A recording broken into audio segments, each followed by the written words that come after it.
mind. So I wanted to give people a sense of where we were. Unfortunately, when I took the pictures, I had not yet learned the most fundamental lessons that do not include yourself in a picture because people don't necessarily want to see you. But this is the only picture which I had, which say Death Valley. We want to see you, Fred. It's cool. Otherwise, we don't believe that you were there. So you got to prove. Well, I do have a rule. I see a lot of people who include themselves in these pictures, and I'm like, listen, you went to a national park, and I'm seeing 20 pictures of you. I don't know. Let's get some natural beauty here. Yeah, so that's the only picture of me in this thing. I took them all out. So Oh, this particular picture just wanted to convey the sense of size, of just the vastness of the whole place. So as you drive into the park, you get to see this open road. and this is the entrance. Mhm. Wow. So this one is Death Valley. It's the hottest, driest, lowest point in the Western Hemisphere. And so I am standing 190 feet below sea level, and it's 105 degrees. Wow. That's called Furnace Creek. It's called Furnace Creek, yeah. So that's where they built the visitor center. Yeah. And so, again, I'm just kind of running through the pictures, and you could tell me what we can use and what we can't use. Sure. But I just wanted you to understand the rationale. So, of course, being Death Valley and being a desert, one of the things you had to bring with you was water. If you didn't bring your own water, you're going to die. Right. As you can see, the whole place is parched. And so as you come close again, like I said, they call these the painted hills. And you begin seeing this coloration, this magnificence of God and, all of God's creation. And, like I said, I never really got a chance to edit the pictures. I was trying to put them together. Yeah. But you begin to see, I don't need all of these. I just need some of them.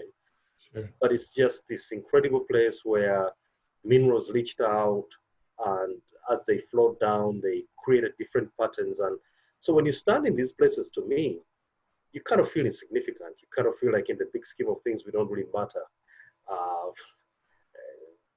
What God created, it's got its own stark beauty without any human help. It's just mesmerizing. And so this is what they were after. They were after the borax and they were after the minerals. And so I kind of threw that in. There is a museum which caters to that. And of course, the way that part of the world got created when the rocks were being cooked and then they were being spewed up, and you could see the layers on which they gradually got laid under the different strata. And like I said, you cannot survive in the desert without water. And so you go into this place, it's called Titus Canyon. We're going to take a deeper look at it. And seemingly out of nowhere, out of a rock, this water begins flowing. And if you're lucky enough, desert goats, mountain goats, come out there and they drink. But they're very skittish and they're very shy animals. Not many people have been able to find them. It's like Moses when he struck the rock and water gushed out. Yeah. It seems like a miracle. I mean, where did that come from? And so the first people who lived in these places taught the settlers and people who came after them how to live in these places. You had to live in the valleys because that's where the water was found. Without the water, you couldn't live. And so that is a big secret which has made these places habitable for thousands of years. Mm-hmm. Ubehebehebe crater, a meteor struck the whole place and just gouged out this hole. Wow. And like I say, these are places God created when the earth was being formed.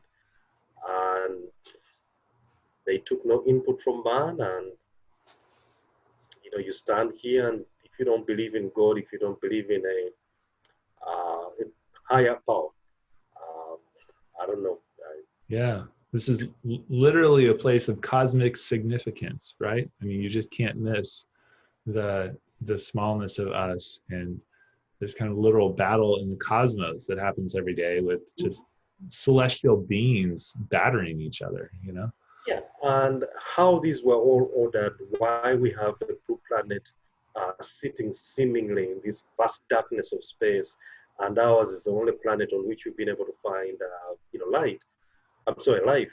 So when I go to these places, to me, I like to find a small place where I can sit down and just lose myself a little bit in my thoughts, because sometimes I feel like it overwhelms the senses. I can't really grasp what I'm looking at.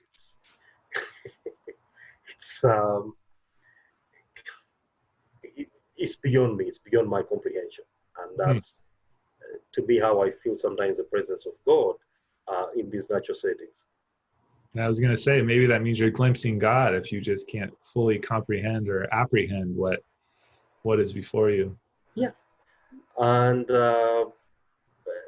especially in the American West, Southwest, a lot of what's there are just these stunning landscapes, these very unique landscapes which you don't find anywhere else in the world. And you have to sit down and ask yourself, why are they here? Why only in this part of the universe? Why don't they exist anywhere else? And like I said, to me, I see God. That's the only thing I can come up with. Yeah. Well, and that landscape is probably one that you'd see on Mars or the moon, right? As far as we know, an essential ingredient for life is water. And so it's interesting that, we humans seek out the places that lack water, and are the kind of definition of wilderness.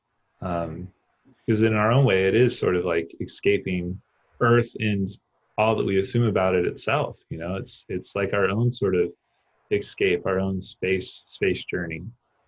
It's a space journey, and it's also a faith journey, because remember, the first people who lived in these places had to cross some of these forbidding places.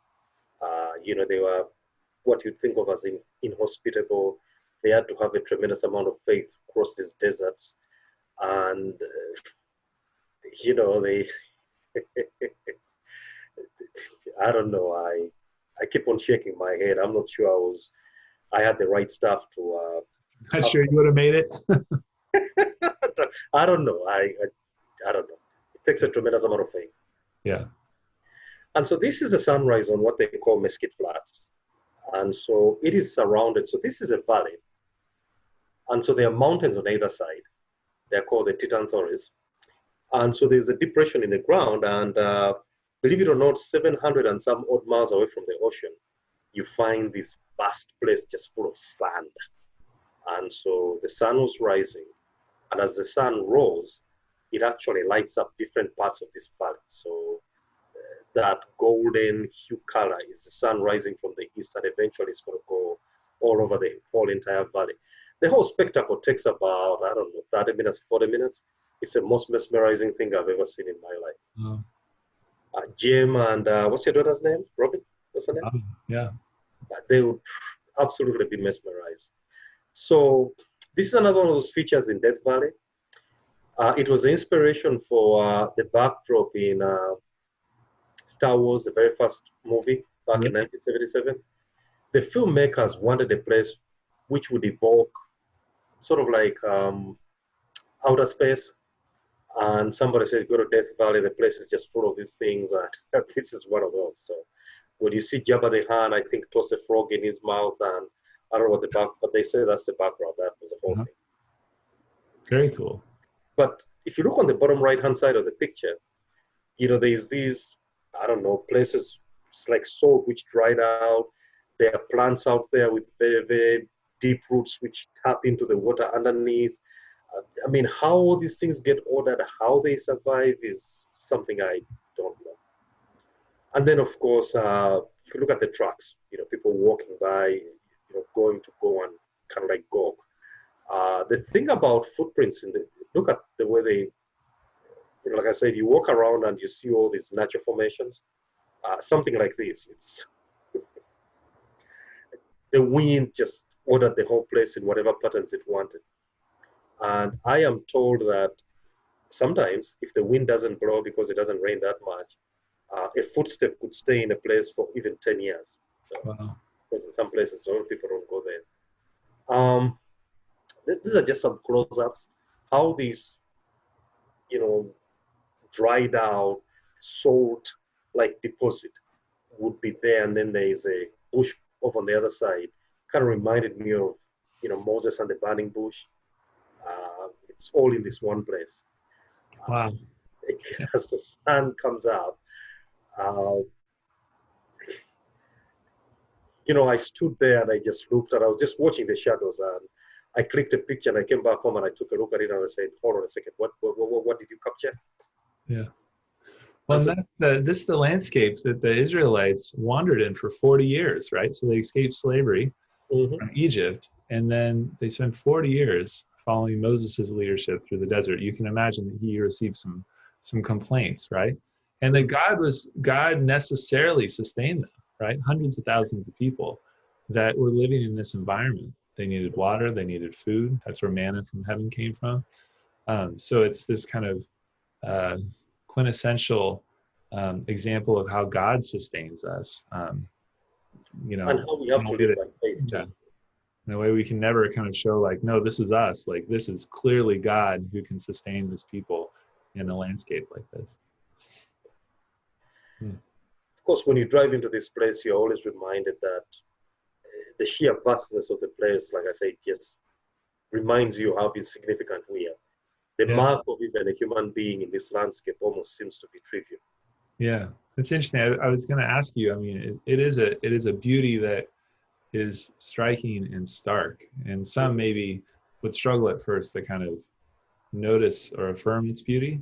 But I wonder if part of what makes it beautiful is that it's just at once humbling too, right? Like you said, it's the vastness is almost part of its beauty because we realize we can't even bring our own sense of kind of aesthetics to it, that this is something so much larger than us that clearly God says, yes, is good without consulting us first, you know, and there's something liberating and humbling about that.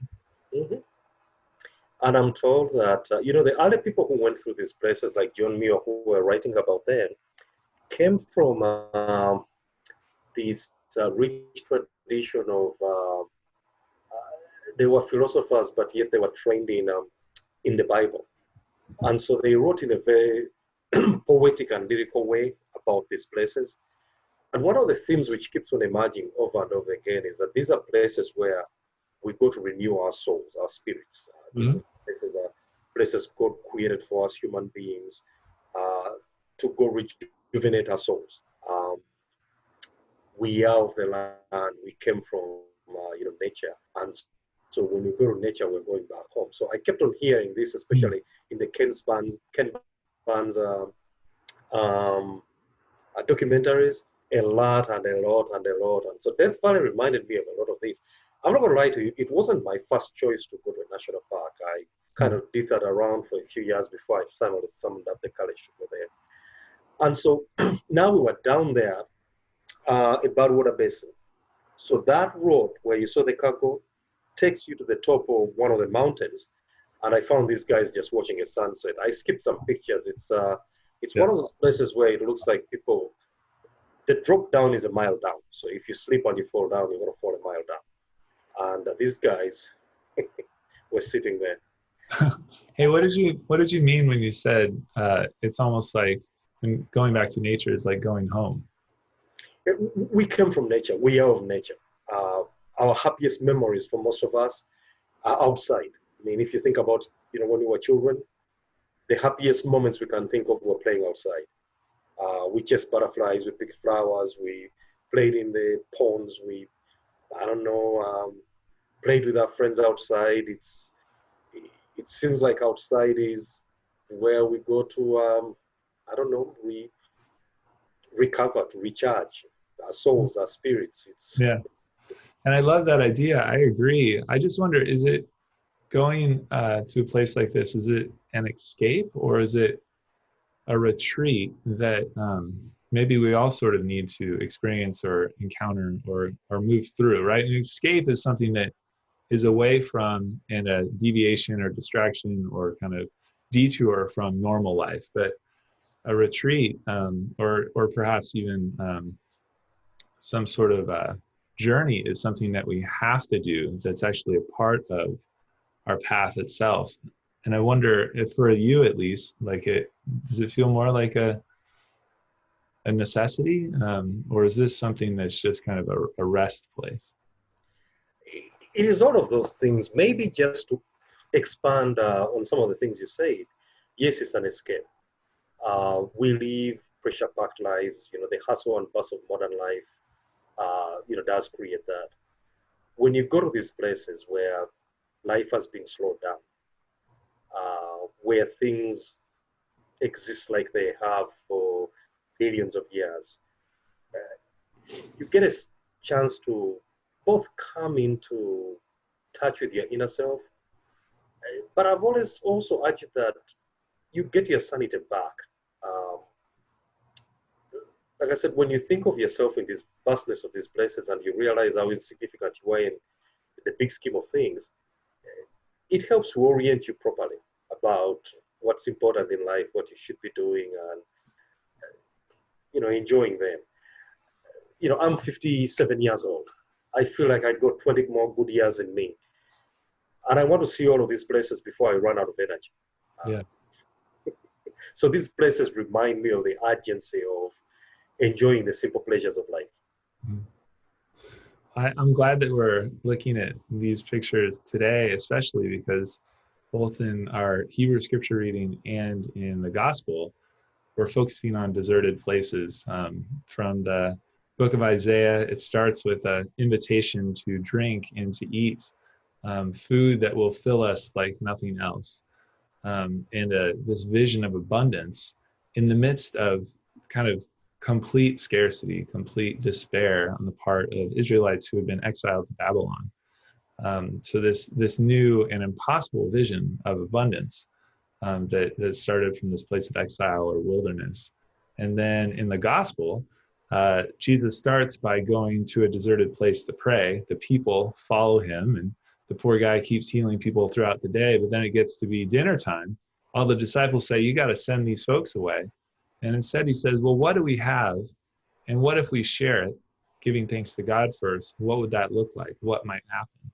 And so in this sort of setting, Jesus somehow fed thousands of people, right? So again, this abundance in the midst of scarcity, impossible scarcity.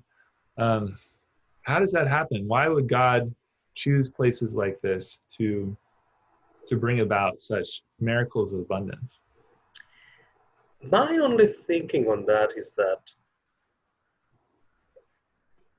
when you look at these places where your faith quickly abandons you, you don't see, much sustenance. It's a reminder that, as Jesus taught us, that if the birds of the air don't have to worry about what they eat, what about you, a son of God? I think to me, it's just one of those things which is always a lesson in faith. Yes, even in a place like this, which doesn't look like it's very, has a lot of things to offer, you could find sustenance and you could live. Yeah, I think it's also that perhaps these miracles of abundance happen in the midst of scarcity because they just couldn't otherwise, right? Like you can't miraculously feed thousands of people if you're in Jerusalem and there's grocery stores all around, right? So there's these moments, and I don't think God necessarily created them, right? But Jesus or Moses finds themselves responsible for large groups of people in the midst of the wilderness, and it's clearly only God who can help them. And I wonder if our own experience of pandemic right now, again, is not created by God. God doesn't want the world to suffer as it does right now, but we are in a time together of wilderness. It's another time where we, I think, are being called to be curious and to even expect God to produce the same sort of miracles of abundance. And I think God is, but it does require new eyes to see because it's just so different than what we experienced before. And there is suffering and death right now, and I'm not trying to sugarcoat that, but I've been praying lately for God to help me to see the ways that God is transforming these difficult times into new occasions to show God's power and God's love and forgiveness and grace. I don't know if you've noticed any similar times in these last 3 to 4 months that are in their own ways miracles of abundance in the midst of this just difficult and desperate scarcity. I see that all around. Maybe I'm eternally an optimist, or maybe that's just the way my brain works and I have an implicit bias I got to work on. Today, when I went down to Imperial Beach to record the readings, I walked past, it was a young lady. She was in the company of two other guys, and on her face mask were the words, I can't breathe. I'm sorry, she said Black Lives Matter. And, she's a young white, woman somewhere in her 20s, I probably guess about 22 or 23. Colin, what I have seen in the midst of the pandemic, people coming out and saying, no, this is not right. We've had systemic problems, we've never fixed before. We're going to do something about them. And they came from all walks of life. I don't know. I don't know a bigger miracle. People who haven't lived in the US think that the country is falling apart. I'm like, no, no, no. Our country was born out of protest. We're talking. Believe it or not, we're doing what? We're talking. And I wholeheartedly believe that, yes, we have a pandemic going on. Yes, we probably could have used some slightly better leadership on the whole thing. Yes, we're all worried about our sustenance and our livelihood. But I also see the providence and the hand of God in a lot of things. And to me, raising this awareness, having difficult conversations, it's all just God. I can't think of more proof that God actually works in our lives than what I'm seeing right now. Thank you, Fred. I have not made a connection between the COVID pandemic and this national reckoning on race. And it felt like just two layers that had only been sort of aggravating and intensifying each other. But I love the idea that this new movement that has been a movement for decades, but that people are paying more attention to finally, is itself a miracle from God of abundance, and itself a reminder of God's providence and presence and determination not to give up on us. Thank you. Thank you for that. Yeah, and let me just simply say this. On KPBS, National Public Television, this week, they were doing a documentary, showing a documentary about the women's suffrage movement. It took 74 years of constant agitation, demonstration, petitioning to finally get women to vote. 74 years. Mm-hmm. So we can be very stubborn people. But what I took away from that is, like the ladies kept on saying, whoever has power control doesn't want to easily give it up. Now, I'm not talking about God, I'm just talking about us human beings. But that's what gives me hope. The conversations we could only have privately, we've now decided we're going to have them openly. This morning on TV, Franklin Graham came on television, and she was doing, it's like a commercial. And she said, Black Lives Matter. And of course, Black Lives Matter. And, for evangelical Christians, it always seemed like they're the last ones to come on board and to, things to do with social and economic justice. But I was very pleasantly surprised. So I don't know, Colin, I don't know where I get my optimism, or maybe it's something I prayed for so long that finally when I see glimpses of it, I think we've climbed the mountain. That's great news. That is great news.